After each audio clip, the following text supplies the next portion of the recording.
લોકસભાની ચૂંટણીની તારીખો જાહેર થઈ ગઈ છે અને 2024ની આ લોકસભાનું જે મહાપર્વ છે એની શરૂઆત થઈ ગઈ છે. ગુજરાતમાં જે તબક્કામાં ચૂંટણી યોજાવાની છે તો દરેક પક્ષે પોતાના ઉમેદવારો મેદાને ઉતારી દીધા છે અને દરેક ઉમેદવાર પોતાના મત ક્ષેત્રમાં જઈને ચૂંટણીના પ્રસારમાં લાગી ગયા છે. આચારસંહિતા પર લાગુ પડી ચૂકી છે.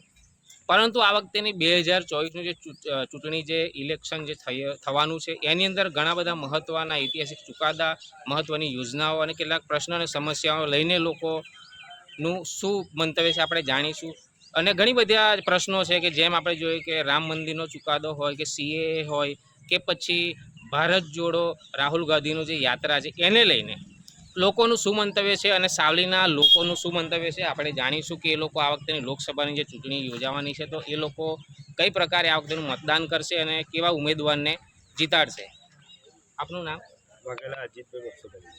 પ્રથમ તો એ કહો કે 2024ની જે લોકસભાની ચૂંટણી જે યોજાવાની છે તો આ બાબતે ચૂંટણી લઈને આપણે શું મહત્ત્વ અને શું આપણું મંતવ્ય છે?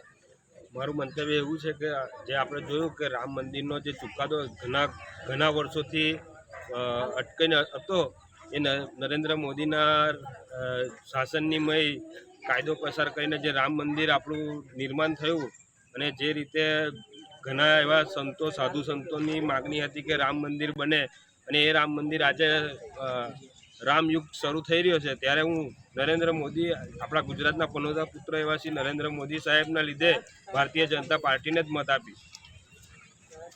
આમનું મંતવ્ય છે કે રામ મંદિરનો મહત્ત્વ જે ઐતિહાસિક ચુકાદો છે જેને એમનું સમર્થન આ જ સરકારને છે. આપણી પાસે કેટલા બીજા એવા મતદારો છે અને લોકો છે એમની સાથે આપણે વાત જાણીશું અને એમનું મંતવ્ય જાણીશું કે એ લોકોનું શું કહેવું છે. આપ શું કહેશો આ વખતેની ચૂંટણીમાં? હું ભણેલો છું, કોલેજ કરેલી છે, તો નોકરીની જે સમસ્યા છે તે પેપર કેવા પ્રકારની સમસ્યા છે? આપ વિદ્યાર્થી છો અને નોકરીની જે આપ સમસ્યા જણાવી રહ્યા છો કઈ પ્રકારની સમસ્યા છે? સમસ્યા પેપર ફૂટી જાય છે, એ ભ્રષ્ટાચાર છે. એટલે આપનું કેવું એમ છે કે જે આ પેપર જે પરીક્ષા તમે સરકારી આપો છો એના પેપર ફૂટી જાય છે તો એ ભ્રષ્ટાચાર થઈ રહ્યો છે એ બંધ થવી જોઈએ. એના માટેનું આપનું શું મંતવ્ય છે, શું કહેશો?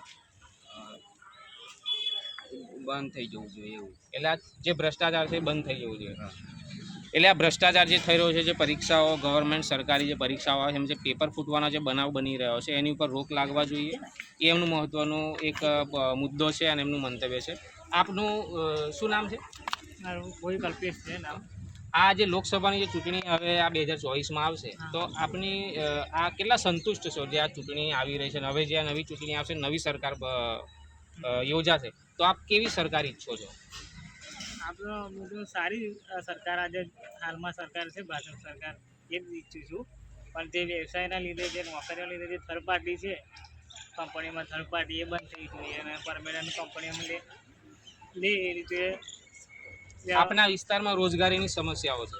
હા, રોજગારીની સમસ્યા તો નથી, રોજગારી તો મળી રહે છે, કંપનીઓ બધી બહુ છે, પણ થર્ડ પાર્ટી જે છે એ થર્ડ પાર્ટી બંધ કરે અને પરમેનન્ટ જોબ કંપનીઓમાં આપે, થર્ડ પાર્ટી કોન્ટ્રાક્ટ સિસ્ટમ બંધ કરે એવું. એક તો રોજગારીની સમસ્યાઓ પણ છે અને રોજગારી એટલે કે પૂરતા પ્રમાણમાં રોજગારી મળે અને જે વેતન મળવું જોઈએ.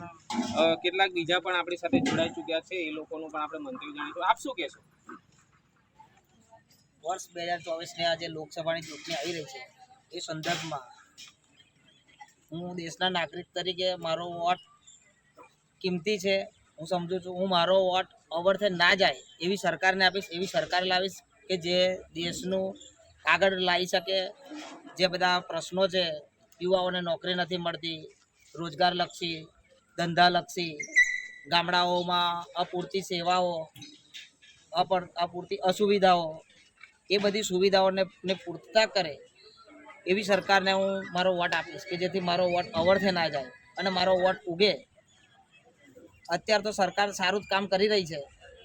દરેક જગ્યાએ આપણે જોઈએ તો ગામડાઓમાં એવી સારી સુવિધાઓ કે ભાઈ જ્યાં બસ જતી હોય, નાનું મોટું દવાખાનું હોય, રસ્તાઓ, રોડ, પાણી, એ બધી સુવિધાઓ સારી જ છે. એટલે અત્યારની સરકાર એની જોતે સારું જ કામ કરી જ રહી છે.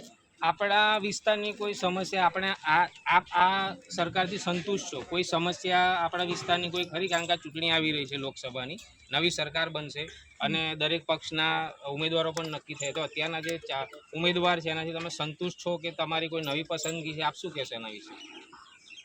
ઉમેદવારી તો હવે થઈ ચૂકી છે. ઉમેદવાર તો જે હવે ચૂંટાવા જેને નક્કી થઈ ગયા છે એમને ટિકિટ અપાઈ ગઈ છે. સમસ્યાઓ તો છે જ કે ગામમાં અમારે રોડના ગટર લાઇનની એ બધી સમસ્યાઓ છે. એનું વહેલું તકે નિરાકરણ થાય. સરકાર એના માટે કોઈ ગ્રાન્ટ નવી આપે ગ્રામ પંચાયતને, કે જેથી કરી એનું ગ્રામ પંચાયત સારી રીતે કામ કરી શકે અને ગામના નાગરિકોને એનો સંતુષ્ટ થાય કે ના ભાઈ આ સરકારે અમારું કંઈક કામ સારું કર્યું છે, એવું ગામના નાગરિકને એને અહેસાસ થવો જોઈએ. એવી સરકારે એવું કામ કરવું જોઈએ અને કામ કરી જ રહી છે. પણ અમારી હજુ શુભેચ્છા હજુ અમારી ઈચ્છા એવી છે કે આ જે કામ કર્યું છે એના પણ હજુ વધુ સારું કામગીરી કરે, જેથી દરેક નાગરિકને સંતુષ્ટ થાય કે સરકારે કામ કર્યું છે. સરકાર બરોબર કામ કરે અને પોતાનો જે મત છે એવા સરકારને મળે, જેથી એમની જે સમસ્યાઓનું નિરાકરણ થાય. આપણી પાસે એવા કેટલાક વિદ્યાર્થીઓ પણ છે કે જેમના આ વખતેનો પહેલો મત હશે અને પ્રથમ વખત કરવાના હશે. વિદ્યાર્થી પાસે આપણે જાણીશું. શું નામ આપનું? સોલંકી સોહિલભાઈ. આપ પહેલી વખતે આ વખતે મત આપશો, કઈ પ્રકારની તમારામાં એક ઉત્સાહ છે કે કેવા ઉમેદવારને અને ચૂંટણીને લઈને તમારું શું મંતવ્ય છે? કેવી રીતે તમે કોને મત આપશો અને એના બાબતે તમારો શું વિચાર છે?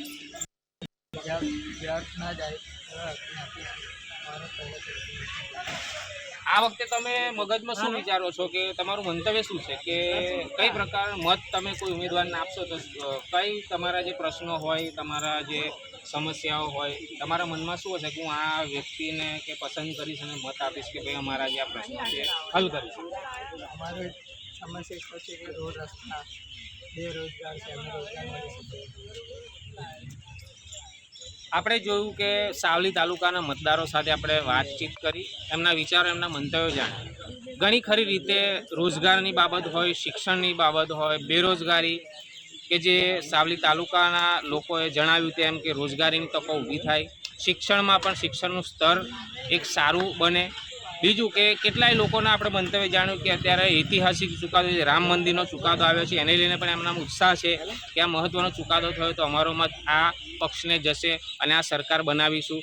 પરંતુ હવે આ જે લોકસભાનું જે મહાપર્વ ઉજવવા જઈ રહ્યું છે તો આપણે એ જોવાનું રહ્યું છે કે દરેક ઉમેદવારો પોતાના મતક્ષેત્રના લોકોના જે સમસ્યાઓ છે એનું નિરાકરણ લાવશે કે કેમ. અને કેટલાય ઉમેદવારો એવા પણ છે કે જેઓ રિપીટ થયા છે, ફરીવાર પક્ષે એમને એમની ઉપર વિશ્વાસ મૂકીને એમને ફરીવાર એમના ઉમેદવાર નક્કી કર્યા છે. તો ખરેખર એ જ્યારે મતક્ષેત્ર દ્વારા એમના જે લોકો છે, જે મતદારો છે, એમના આશાઓ ઉપર કેટલા ખરા ઉતર્યા છે એ તો હવે જ્યારે ચૂંટણી આવશે, મતદાન થશે અને લોકો ઉમેદવારો જે છે એ જે એમને જે ભાવિ જે એમનું જે ભવિષ્ય છે એ મતપેટીમાં કે બેલેટ પેપરમાં કે ઈવીએમ મશીનમાં બંધ થઈ જશે અને આ જે ચૂંટણીનો જે મહાસંગ્રામ છે એ પૂર્ણ થશે અને દરેક ઉમેદવારનું ભાવિ ત્યારે નક્કી થશે.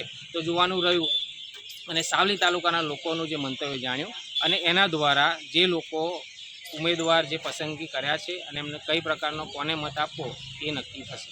અંકિત પરમાર, મંતવ્ય ન્યૂઝ, સાવલી.